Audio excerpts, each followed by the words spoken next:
Oh, I gotta do a puff, I forgot. All right, because it is puff and paint, right? Paint and puff, baby, paint and puff.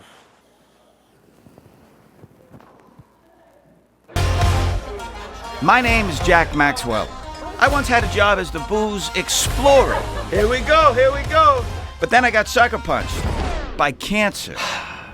I then started a whole new journey. Oh my God, is that good? The culture of cannabis. I have cancer, it doesn't have me. Come on, up on the magic bus with me, and let's hit the high road. Come along with me on this high road.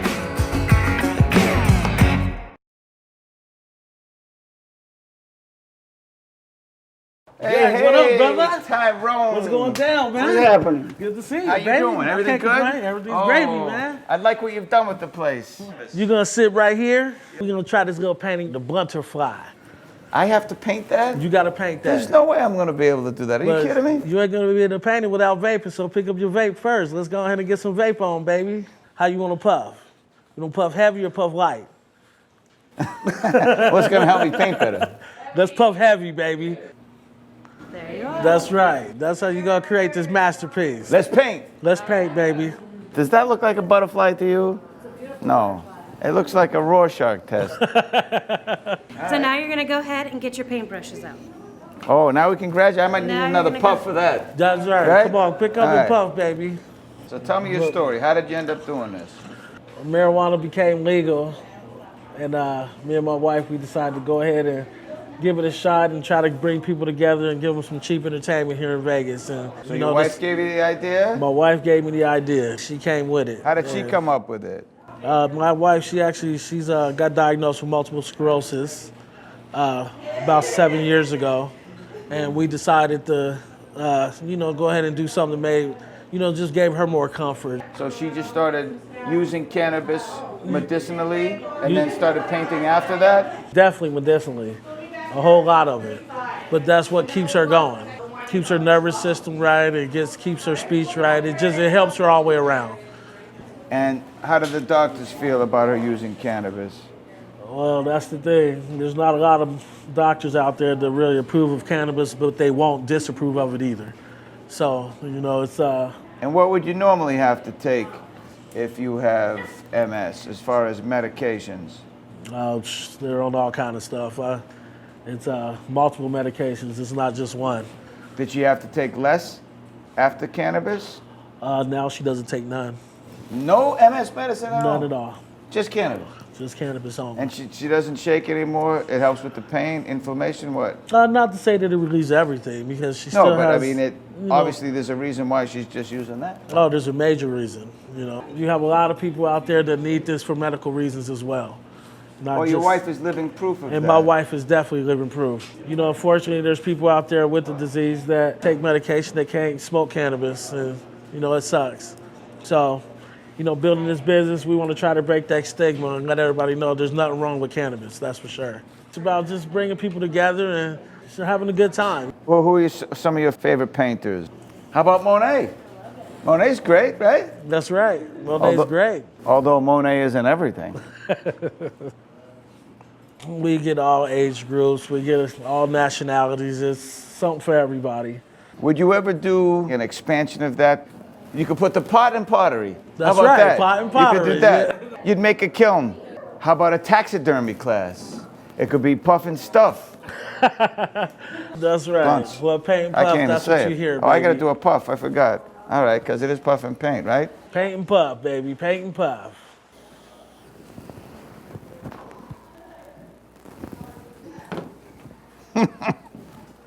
So now There you go. So now that we're done with this almost, right? When do I put it in a museum? When do I get a showing? Well, once you're done, once you're happy with your painting, I'm not you're going happy. to take a few I'm minutes not to happy. let it dry. Yeah. Finish it with a little smoke. Little smoke, Right? that's right. Why not? It's a butterfly. Voila, now what? We're going to go ahead and put our handprints on the wall. Oh right yeah, over let's here. do that. While this Rock dries, and that's a roll. great idea. Did you see that butterfly I just did? This is my last chance of redemption. That's right. Now Let's go redeem ahead it and right pick a spot now. on the wall right there with Tyrone. You know, before I got here, I thought, I can't paint. And I proved myself right. Thank you. Perfect, man. Thanks a lot, Jay. Thanks, brother. I really appreciate you. Oh, stopping man, by I and got checking paint us out. all over you. That's Sorry all about right. That's how we do it, baby. Take a ride with me on this high road. Oh, that was so fun. Although, apologize to artists and butterflies everywhere. Hey, we have a special guest. As you know, we usually have a guest on from the show, but we're going to bring on a friend of mine who's a wonderful actor and knows all about the subject of creativity and cannabis. Say hello to Bill Smitrovich. I don't know if I know everything. Come on. Bringing his props just like an actor. Good thing this isn't broadcast television. Would never get away with it. It's true, it's very true. So, Nash Bridges, 24, Criminal Whoa. Minds, Castle, 2.5 Men. The list goes on and on and on. But I know that people know you from so many different things. It's But true. I got to say, and it's why I'm dressed like this, you Well, were in the Vice. you were in the pilot for Miami Vice. Tell us about that story. Oh man, I was the bad guy. I was Crockett's bad partner. Oh, we got a picture right here. Look at that. So that's you way back in 1984, huh, Bill? That's me. If you got it up somewhere, that's me. Miami Vice was groundbreaking in a lot of ways. It exposed people to a lot of different and varied characters that they'd never seen before, street characters who were in real life poets and artists in their own world.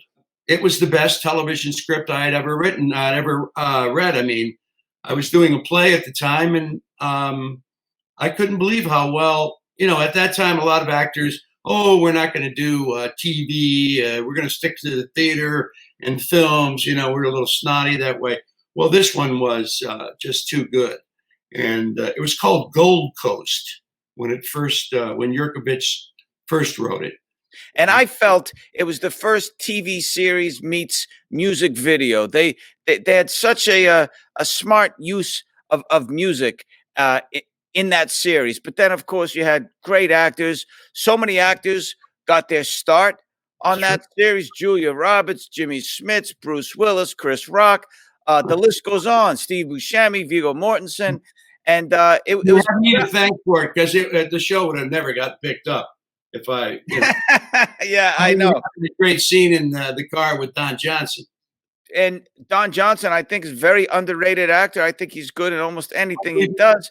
But let me ask you, did you have any idea when you did the pilot that it would have even close to the success it went on to have? No, it was the first time I got recognized by a New York cabbie in the 80s. I mean, that to me was unbelievable. But as far as notoriety, it just helped me get more and varied and better work and opportunities. It was early in my career. I was still learning how to act in front of a camera, as a lot of us were at that time. It was wonderful. It was just opened up my mind to a whole world, and I got to meet some pretty fabulous people. Okay, so you also were on this series where America fell in love with you and the show called Life Goes On with Chris Burke. He played a Down syndrome character named Corky. And also there was this little actress on there named Patti LuPone. I mean, what a cast and what a time that was. That ran for 4 seasons starting in 1989. Tell us about that. Well, that's 4 seasons. I thought it could have ran forever. It was just felt like it. I mean, for me, it was the most gratifying work I've ever done anywhere. We had one episode. We adopted our second child, and the birth mother was in town. She was already, she had been in town for 3 months. She was close to delivering the baby, and I was carrying around a beeper at that time, as we didn't have cell phones, or we had shoe boxes that looked like cell phones. And they put a beeper on me. The beeper goes off, and lo and behold, Tammy's having the baby. Teamster throws me in a truck. We go up to Mission Hills Hospital. the nurse comes out with the baby. We get to hold the baby and Maya, our daughter Maya, and then they put her in the nursery. We're looking at the window through the nursery, and we're just taking it in, sucking it in, and my beeper goes off again. And to go back to the set, Warner Brothers, and we're shooting the scene, and the scene is my character looking through a nursery room window at his newborn baby. Wow. Unbelievable. Because Patti LuPone was pregnant. They had to write it into the script. And at that moment, I'm getting chills, as I do sometimes. No kidding. At that moment in the show, those two things came to a crossroad. You are very open about your cannabis use. You're not afraid to talk about it, nor to discuss what it does for you. I know that you feel creatively. I mean, you've always been a very creative person. Obviously, you have great success in theater, film, television. But tell us about cannabis and what it's done for you in your estimation. Well, I'm a child of the '60s. Say no more. And that's when it started. And it helped me in many ways. In the very beginning, actually, I have a bad back and I have bad shoulders. Dislocated ever since I was 17, 16. And they have wonderful products now. Creams, sports creams with CBD in it, roll-ons. I use on the course when I'm out there. It does help. It's not a cure or it's not going to last a long time. It's a soothing relief, and I have used it for that. I can smoke CBD and feel not euphoric, but better. Like there's a well-being that comes with that in some ways. But you have to be willing to accept it. If you've got all these things in front of you, I'm an artist. I'm kind of open and willing, and I want to experience it. I want to see it. So I do want to let my defenses down. I do want to show my vulnerability as an artist. So it's easy for me. Some people, that's not so easy. I think in the not too distant future, we're going to be much more open-minded because science will show us, and hopefully people will believe the science, that things like cannabis and even microdosing psychedelics, things like that, are going to be good for PTSD and anxiety and trauma. And I hope certainly we move more in that direction, because what we're afraid of controls us. And if we're not going to research it and try to understand it, then it's the monster under the bed that never goes away. Couldn't agree more. Couldn't agree more. Thank you for your time, my friend. It was good seeing you. You're the best, Jack. I'll tell you something. A lot of people don't know how courageous and strong you are, and you keep a beautiful, beautiful spirit about you wherever you go. I don't know how you do it, but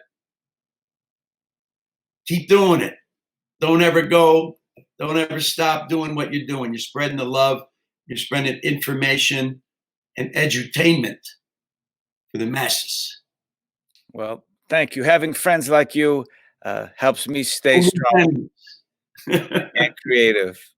Thank you, Pat. I love you. I'll talk to you soon. I love you too. I'm sorry I cut you off. No, that's okay. We'll see you next time, Bill. Bill Smitrovich, wonderful actor and consumer of cannabis and open-minded artist, and a great guy as much as anything else he is. Thank you for hanging out. We'll see you right here next time, same time next week on the High Road.